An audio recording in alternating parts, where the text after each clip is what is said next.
আপনার আশেপাশে এমন কিছু মানুষ আছে যাদের আপনি আপন ভাবেন, কিন্তু তারা আপনাকে কখনোই আপন ভাবে না। এমন মানুষগুলো চেনার 4টি উপায় আজ আমি আপনাদের বলে দিচ্ছি। 1 নম্বর, যারা প্রয়োজনে শুধু আপনার খোঁজ রাখে। এমন কিছু মানুষ আছে যারা শুধুমাত্র তাদের প্রয়োজনে আপনার কথা মনে করে, কিন্তু আপনার বিপদে, আপনার সমস্যার সময় কখনোই তাদের পাশে পাবেন না। যখনই তারা কোনো বিপদে পড়বে তখনই তারা আপনজন সেজে আপনার কাছে ছুটে আসবে, কিন্তু আপনার বিপদে আপদে তারা সুন্দর করে লুকিয়ে থাকবে, কিংবা আপনার খোঁজ খবর নেওয়ারও প্রয়োজন মনে করবে না। এই মানুষগুলো থেকে সাবধান থাকুন। এরা আপনজন হিসেবে আপনার কাছে থাকে ঠিকই, কিন্তু ভেতরে ভেতরে আসলে আপনাকে কখনোই আপন মনে করে না।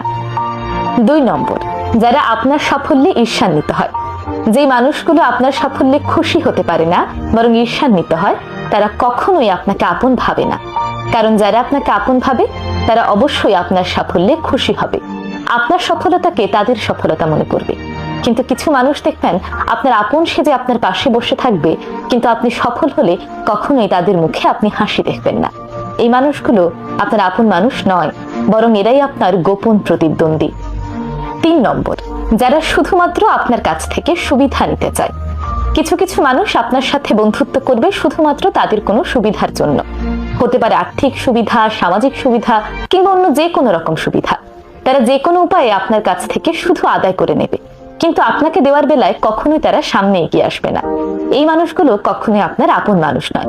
এরা শুধুমাত্র নিজেদের সুবিধার জন্যই আপনার সঙ্গে বন্ধুত্ব করেছে। 4 নম্বর, যারা আপনার অনুপস্থিতিতে আপনাকে নিয়ে সমালোচনা করে। যারা আপনাকে আপন ভাবে তারা আপনার অনুপস্থিতিতে আপনার সম্মান রক্ষা করবে, কিন্তু যারা আপনার অনুপস্থিতিতে আপনাকে নিয়ে বদনাম করবে, সমালোচনা করবে, বুঝে নেবেন এরা কখনোই আপনাকে আপন ভাবে না, বরং এরা আপনার জন্য ভীষণ বিপজ্জনক হতে পারে। সুতরাং এই 4 ধরনের মানুষকে আপন ভাবা থেকে বিরত থাকুন এবং এদের থেকে সতর্ক থাকুন।